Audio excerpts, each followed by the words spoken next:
So what was it about, like, the purple martin that you love? The purple martins are absolutely fascinating because they come here to breed, lay eggs, raise their young, and then they travel. When they leave, they go to Brazil. So several thousand miles one way, and then they have to come back.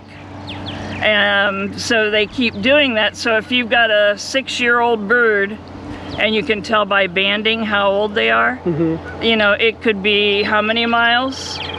4 times 6, 20,000 miles. Wow. Yeah, you know, or 24,000 miles. So it's pretty pretty fascinating that they can do all that. What's the life of one of these birds? How long do they live? So they say that 50% of the birds born this year will make it to their first birthday. Okay. So if they have 6 or 7 young, only half of them will make it. Okay. And as you know, we lost 25 birds a couple weeks ago. So we're hoping for a good rest of the season. But not all the birds that are here will breed because they're first-year birds. It's usually more their second year before they breed. Are these birds like ducks and stuff like that, where they always mate with the same partner, or they don't? No, not necessarily. They kind of do that when they get here, and sometimes they, you know, will fight a little bit with each other. Females will fight, or the males will fight. Sometimes we'll have 3 birds in one gourd, you know, and they're trying to volley for the position, see who gets who. And the purple martin is the largest of our swallow in North America, and it's also the most sought after. So people think it is just icing on the cake to have purple martins nesting on their property. And these are, I was also reading that these are the birds that actually, they seek out human help. Yes, they like to be close to buildings. They like to be close to people. They know people are helping them. They used to nest in the cavities of trees. And what do people do with a dead tree? They cut it down. So they lost their housing, and the Native Americans started putting up gourds for them and stringing them up.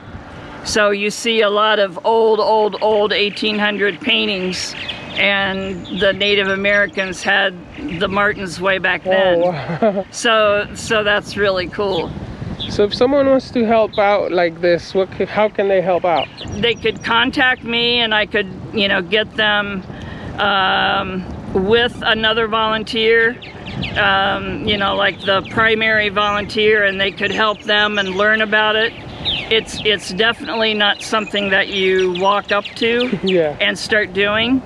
So we keep data, and we have these sheets. And today we were quite excited. In Gourd C at Rig 1, we had date first egg laid. So this morning she laid an egg, and she'll lay another egg tomorrow.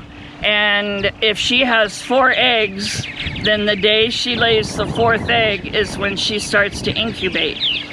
So she won't incubate now. She'll just keep going out and feeding, and, you know, not pay that much attention until she lays the last egg. So then she has a brood patch, and it's where her skin is hot. The feathers are gone, and she puts that brood patch on the eggs to incubate them and keep them warm. So what's your contact information? They could contact me, Darlene Sillicks, at Azure Trails, AZURETRAILS at columbus.rr.com. If you want to come out when we do the nest changes, or if you want to help at a site. And then again, we'd put you with the primary person so you can learn Also, one of the best websites is PMCA, Purple Martin Conservation Association, and they have a forum, a question and answer forum, and just a ton of information.